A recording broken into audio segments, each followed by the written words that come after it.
নমস্কার, নিউজ নাইয়ের পর্দায় আপনাদের সকলকে স্বাগত। আমি সুবি রয়েছে আপনাদের সাথে। চলে যাব বিস্তারিত খবরে।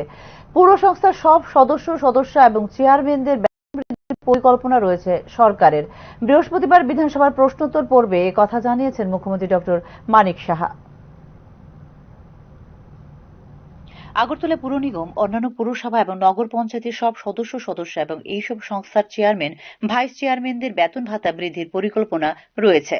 বৃহস্পতিবার বিধায়ক দীপক মজুমদারের আনা এক লিখিত প্রশ্নের উত্তরে কথা জানিয়েছেন মুখ্যমন্ত্রী ডক্টর মানিক সাহা। আগরতলা কর্পোরেটর সহ রাজ্যের বিভিন্ন মিউনিসিপ্যালিটি কাউন্সিলরদের বেতন ভাতা প্রদানের কোন পরিকল্পনা রাজ্য সরকার আছে? উত্তর হচ্ছে, আগরতলা কর্পোরেশনের কর্পোরেটর সহ রাজ্যের বিভিন্ন মিউনিসিপ্যালিটি কাউন্সিলরদের সাম্মানিক ভাতা বৃদ্ধি বা প্রদানের বিষয়ে সরকার পরিকল্পনা করছে। 2 নম্বর হচ্ছে, থাকলে কবে নাগাদ বাস্তবায়িত হবে বলে আশা করা যায়। বিষয়টি এখনো সরকারের বিবেচনাধীন এবং অচিরেই এই বিষয়ে সিদ্ধান্ত নেওয়ার পরিকল্পনা আছে। 3 নম্বর হচ্ছে, না থাকলে তার কারণ। 1 নম্বর প্রশ্নের উত্তরের পরিপ্রেক্ষিতে কোন প্রশ্ন থাকে সরকারের পরিকল্পনা আছে এবং 1 নম্বর প্রশ্নের উত্তর বিষয় গত বিচারিক সভায় মাননীয় মুখ্যমন্ত্রী এই বিষয়টা দিয়েছিলেন। যেভাবে আমরা সন্তুষ্ট আমার আশা থাকবে মাননীয় মুখ্যমন্ত্রী এবং সরকার এই বিষয়ে ভূমিকা নেবে ভবিষ্যতে। উল্লেখ করা যেতে পারে, জেলা সভাধিপতি, সহকারী সভাধিপতি, প্রধান, উপপ্রধান, পঞ্চায়েত সমিতির চেয়ারম্যান এবং ভাইস চেয়ারম্যানদের পাশাপাশি ত্রিস্তর বিশিষ্ট পঞ্চায়েত সদস্যদের ভাতা বৃদ্ধির পরিকল্পনা রয়েছে বলে আগেই বিধানসভায় জানিয়েছিলেন মুখ্যমন্ত্রী ডক্টর মানিক সাহা। ত্রিস্তর পঞ্চায়েতের অন্যান্য নির্বাচিত সদস্যদের ভাতা দেওয়ার পরিকল্পনাও রাজ্য সরকারের রয়েছে। কবে নাগাদ বৃদ্ধি করা হবে বা দেওয়া হবে এই প্রশ্নের উত্তরে গোটা বিষয়টি সরকারের বিবেচনাধীন রয়েছে বলে জানিয়েছেন মুখ্যমন্ত্রী ডক্টর মানিক সাহা। 2019 সাল থেকে সরকারের সিদ্ধান্ত অনুসারে মাসে 15,000 টাকা করে সাম্মানিক ভাতা পাচ্ছেন জেলা পরিষদের সভাধিপতিগণ। জাত ইস্যুতে বিধানসভার গুরুত্বপূর্ণ অধিবেশন বয়কট করল সিপিআইএম। এই ক্ষেত্রে প্রশ্ন উঠছে, নিম্ন স্তরে বিতর্ক নিয়ে বিরোধী দলনেতা জিতেন্দ্র চৌধুরী আর শাসক দলীয় মন্ত্রী রতনলাল নাথের দ্বৈরথে কি হারিয়ে গেল বিধানসভার চলতি বাজেট অধিবেশনের স্বাভাবিক মেজাজ?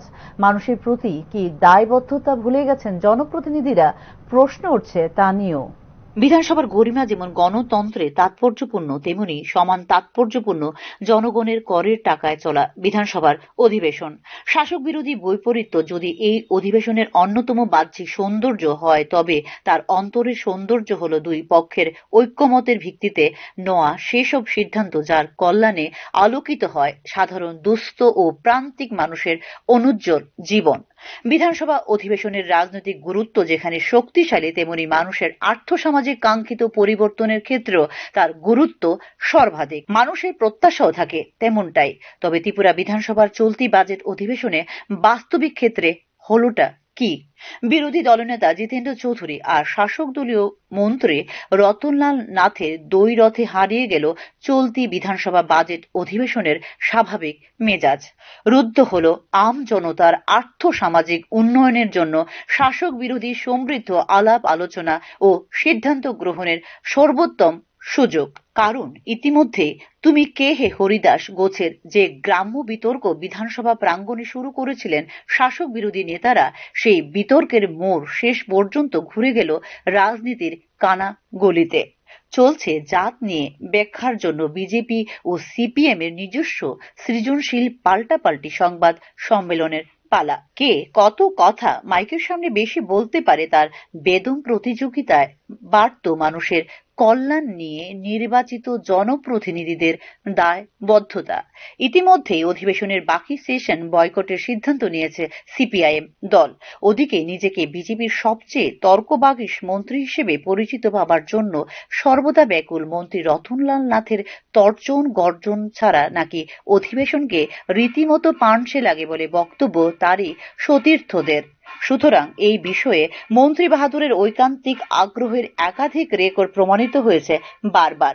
ফলে এই বিতর্কের নিট ফল হলো রাজ্যের প্রধান বিরোধী দল যদি অধিবেশন বয়কট করে তবে তার অন্তর্নিহিত অর্থ দাঁড়ায় মানুষের আর্থসামাজিক যেসব প্রসঙ্গ নিয়ে অধিবেশনের বাকি দিনগুলোতে আলাপ আলোচনা ও সিদ্ধান্ত নেওয়া হবে তার অনেকটাই হবে প্রায় একতরফা। মুদ্রা কথায় ঘুরিয়ে বললে রাজনৈতিক শিষ্টাচারহীনতা আর সংসদীয় রীতিনীতির গুরুত্ব থেকে অনেক দূরে থাকা শাসক ও বিরোধী দলীয় নেতাদের নিম্ন স্তরের বিতর্কে কার্যত উচ্ছ্বয়ে রয়ে গেল জনকল্যাণ ও অধিবেশনের গুরুত্ব তথা প্রাসঙ্গিকতা। প্রায় অশোভনীয় ভঙ্গিতে চলছে কাঁদা ছোঁড়াছড়ি আর দোষারোপের অমার্জনীয় খেলা। স্বভাবতই প্রশ্ন ওঠে, একটি বিধানসভা অধিবেশনের সফলতা ও তার প্রয়োগের ব্যাপকতা নিয়ে সরকার ও বিরোধীদের আনুকূল্য পাওয়ার জন্য দরিদ্র মানুষ যখন চাতকের মতো অপেক্ষা করে, মানুষের সেই আবেগকে সঠিক মর্যাদা দেওয়ার জন্য কতটা দায়বদ্ধ এই জনপ্রতিনিধিরা। অথচ মন্ত্রী বিধায়কদের বেতন ভাতা দ্বিগুণ বৃদ্ধির ক্ষেত্রে পারস্পরিক সহমতে এই ধরনের বাগ বিতণ্ডা করতে দেখা যায়নি তর্কবাগীশ মন্ত্রী রতনলাল নাথ বা অতি সংবেদনশীল বিরোধী দলনেতা জিতেন্দ্র চৌধুরী কাউকেই বলে অভিযোগ সাধারণ মানুষের। অথচ সাধারণ মানুষের ইস্যু বাদ দিয়ে রাজনীতিকে সর্বাধিক প্রাধান্য দেওয়া এই পর্বে তাই সবচেয়ে বেশি উপেক্ষিত থেকে গেল রাজ্যেরই আম জনতা, যাদের জন্য কোটি টাকা খরচ করে আয়োজিত হয় বিধানসভা অধিবেশন। Bureau report, news now. পানীয় জলের দাবিতে পথ অবরোধ যেন রাজ্যের নিত্যদিনের ছবি হয়ে দাঁড়িয়েছে। এবারও একই দাবিতে বৃহস্পতিবার গন্ডাছড়া অমরপুর সড়কে পথ অবরোধে সামিল হয়েছেন এলাকায় ব্রু সেটেলমেন্ট শিবিরের জনগণ। প্রতিদিন রাজ্যের কোথাও না কোথাও পানীয় জলের দাবিতে পথ অবরোধের চিত্র লক্ষ্য করছেন রাজ্যের জনগণ। আর এই পথ অবরোধের ফলে রাস্তার দুদিকে আটকে পড়ে অসংখ্য যানবাহন। ফলে যাতায়াতকারী নিত্যযাত্রীদের প্রতিদিনই চরম দুর্ভোগের শিকার হতে হচ্ছে।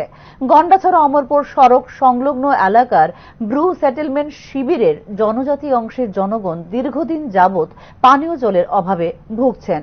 সংশ্লিষ্ট দপ্তরে একাধিকবার জানিয়েও কোনো সুরাহা না হওয়ার বাধ্য হয়ে শিবিরের জনগণ পথ অবরোধে সামিল হয়ে অতি সত্বর এলাকায় পানীয় জলের ব্যবস্থা করার জন্য সরকারের কাছে দাবি জানিয়েছেন।